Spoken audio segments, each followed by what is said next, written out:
All right, so today we got a 2006 Silverado 1500 here. We're gonna do the rear drum brakes and rotors, or hubs, whatever you wanna call them.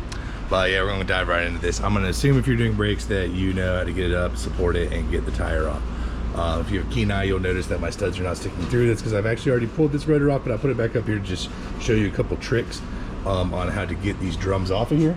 So, step number one, when you get up in the air and get your tire off, it's probably going to be gummed up. You're going to want to take a hammer, a pretty beefy one. You can hit it in between the studs, do not hit the studs, or you can hit it up here around it. You're going to bang it and bang it and bang it and bang it until it feels loose and free, and you can pull it straight towards you. And likely that will be all you need to do.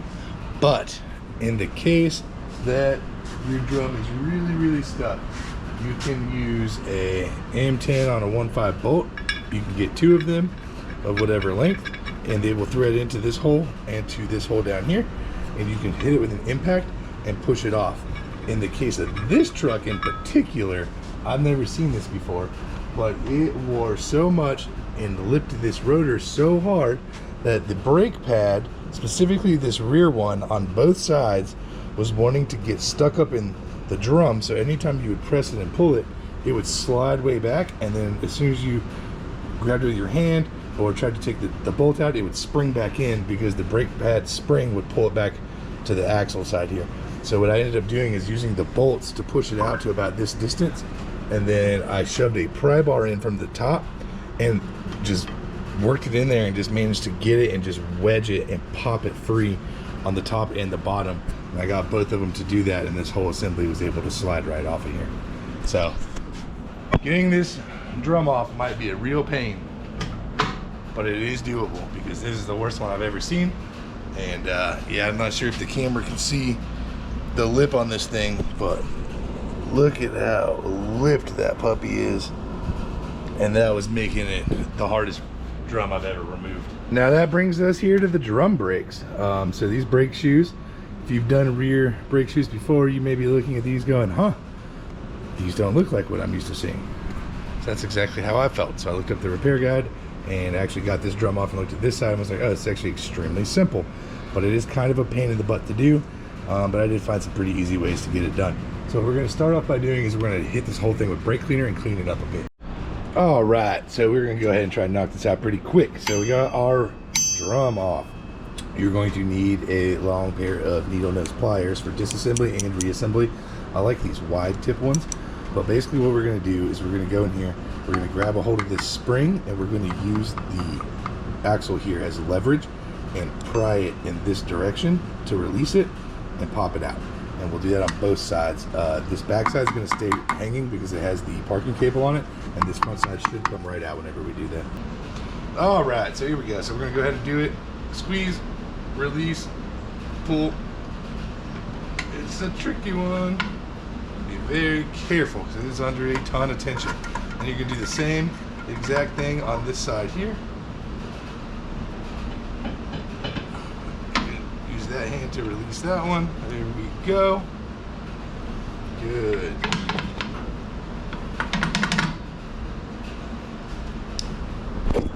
And it actually looks like this upper spring is still containing this as well.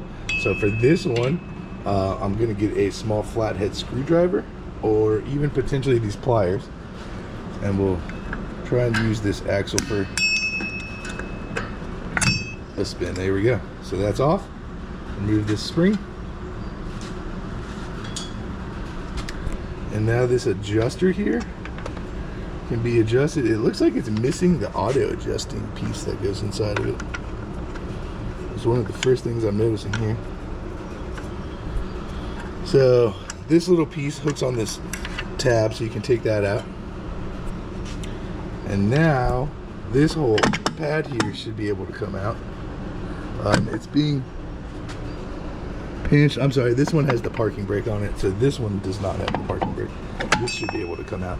It's just being pinched by this lower spring here, which is sitting down on this groove here, so we can actually pry that and get that out of there as well. So I'm going to try and do that with a flathead.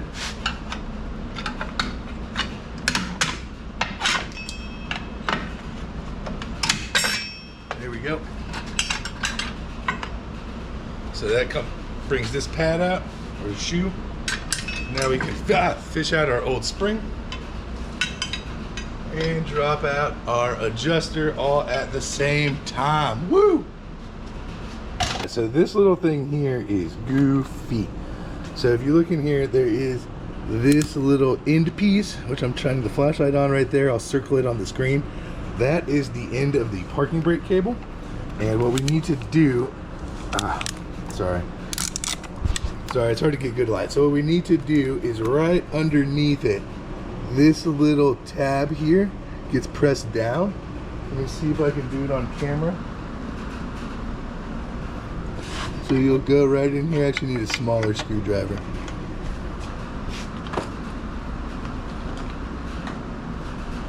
I actually have this little pick tool, so we'll use this. So you need to, I cannot hold a light.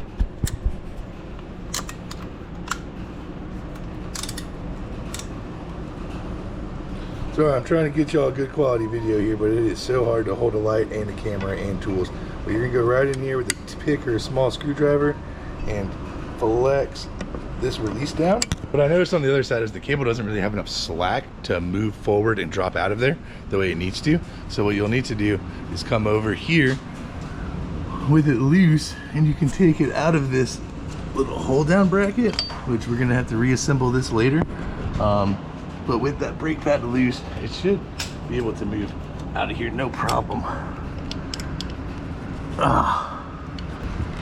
I don't know why this is struggling so much. There it goes. So we'll take it out of this end, and now we can push it through like this. Get lots of extra slack out of it.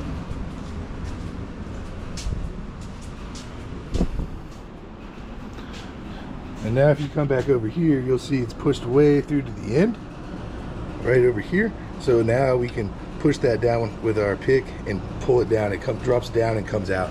Once it comes out, this whole spring rides with the shoe.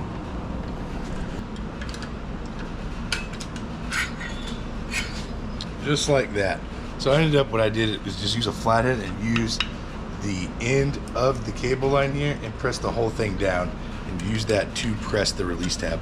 Well, you'll see it up in here. It's just this little tab right here you need to push down to release that cable.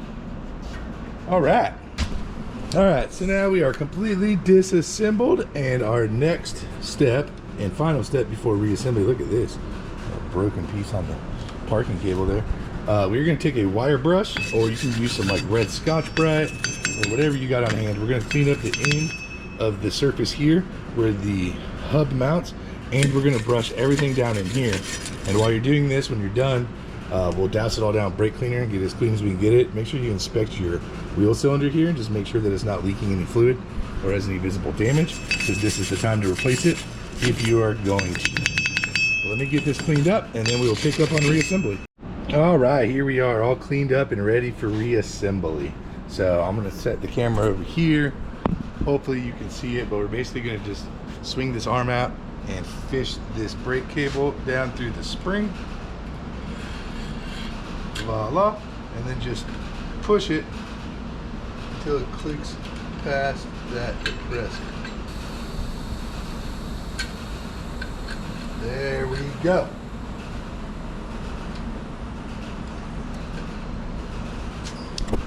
Easy peasy lemon squeezy, in through the holder, everything is good and in place. So now we're gonna grab the second brake shoe and the blue clip. Okay, so this part of the assembly all kind of has to be done together, but it's not too terrible once you have a concept of what's going on. So when you look at your shoes, including that shoe, the parking brake mounts at the top side of the shoe, but we'll look at this side, so they're basically symmetrical, just that one has the parking brake on it. You have that little tab and this big flange at the bottom. So this tab sits inside the crease on the cylinder here, and this tab on the bottom goes behind this lip here, right? And we're gonna have to put this kind of into place all at the same time while stretching out the spring and getting the spring attached. The parking brake will hold this side. This side you're gonna have to hold with your hand. So now that you kind of got a concept of doing it, I'm gonna set this camera over here. I'm gonna show you Okay, so to get ready to do all this, we're gonna fish the blue spring into its place. And I always buy a complete hardware kit. So my hardware kit comes with all new springs and the adjuster and everything, so that's why I trashed all the old stuff. They have like a less involved kit that will just be the springs, I think, and they want you to reuse the adjuster and just re-grease it. But for the price of having all new stuff, I just go with the new. But basically, you'll take this spring, you'll fish it up underneath.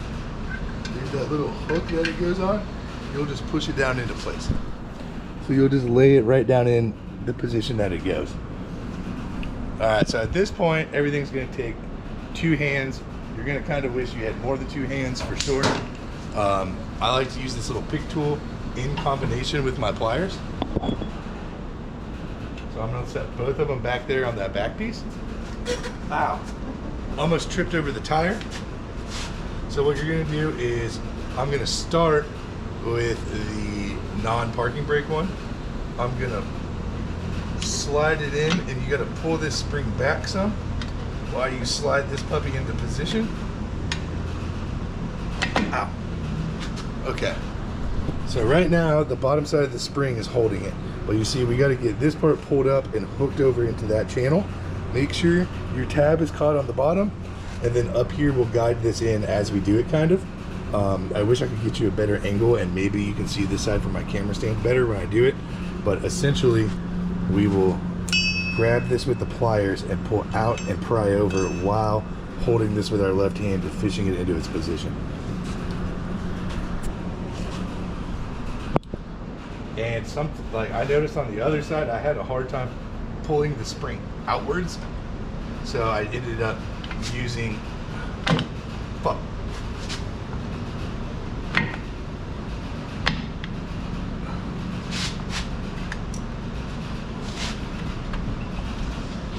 and we'll give it a little bump up from the bottom. So that time I got it all done with just the pliers. I managed to pull it out and pry it over. You'll notice my bottom stayed where it went. I guided the top in with my hand and set the spring into its location here. But I did have a hard time on the other side pulling the spring outwards. So I used, I dropped it, but I used that little hook tool, and I hooked it and pulled it over and set it like on this area of the shoe, and then swapped over to my pliers to finish it out. And I may end up having to do that on this one, so I'm gonna pick that up and put it back on the leaf spring, and then we will do this side.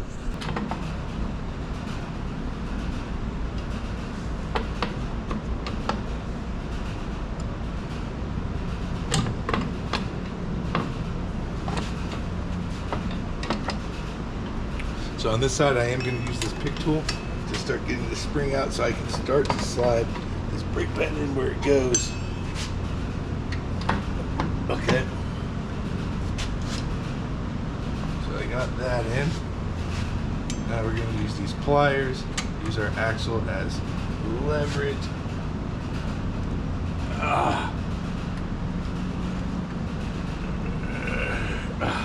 Come on, baby. Okay. Whew. So now we've got the bottom locked in where it goes, the spring's in where it goes, but the top's not right. So let me show you. I got that's in its position, this is in its position, but I missed the cylinder up here, but that's no problem. So I'm just gonna relieve the tension a little bit and pull this over into its allotted slot on the cylinder while I do that.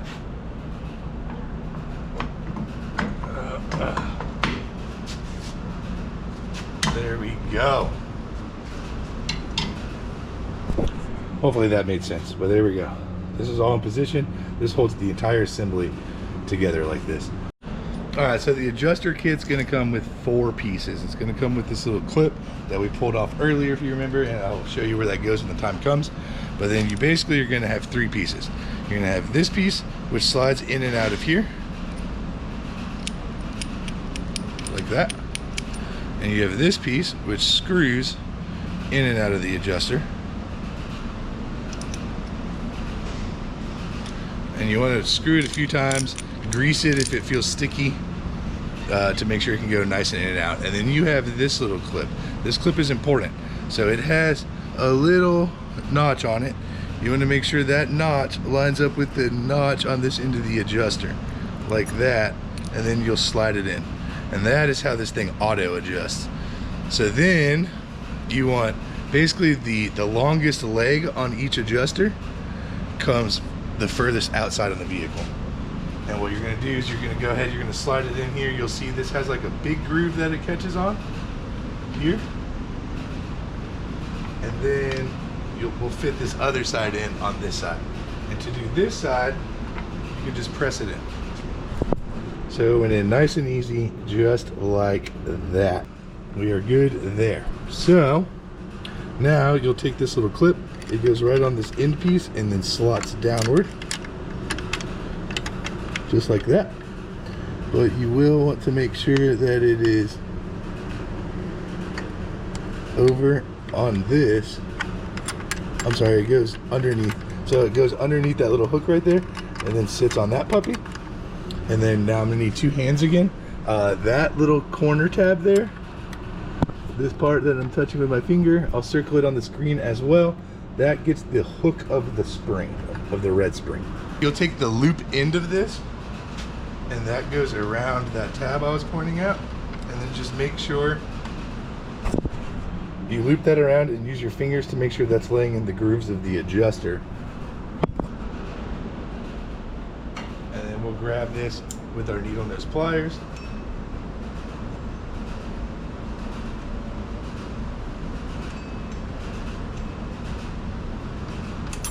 Oh, I dropped it.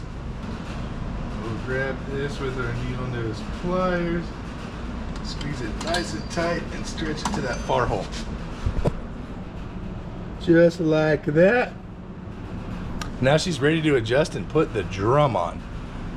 So, rule of thumb is you want to put your drum on, and then you want to rotate it, and you just want to hear a very small amount of drag, like a shh, very, very small. Once you hit that, you're good to go. So I'm going to go ahead and wrap that part up. That's really easy. And then I will show you how to reinstall the parking brake cables, and then you will be good to go. If you replace any wheel cylinders, you will have to bleed the brake lines, which I did do on the other side, so I'm going to have to do that. But most likely you just did shoes and drums. Turn this over with some channel locks now, and we're using 2 people, and I'm going to stretch this with my big needle noses from earlier. Oh God, oh that went in actually. It is in, there it goes. Hey, that actually wasn't so bad with 2 people. Look at there. Whoop, whoop. All right, there you have it. It's as simple as that. Like I said, you're probably going to want 2 people to get those parking brake cables back in, since it doesn't have an adjuster on it. But yeah, at this point, if you had to change the cylinders, you just bleed the brakes and you're good to go. If not, you just make sure you pump up them the brake pedal before you take off. If the video helped you out, hit that thumbs up button, subscribe if you want to see more, and order the Amazon parts if you want to wait, because it really helps us out.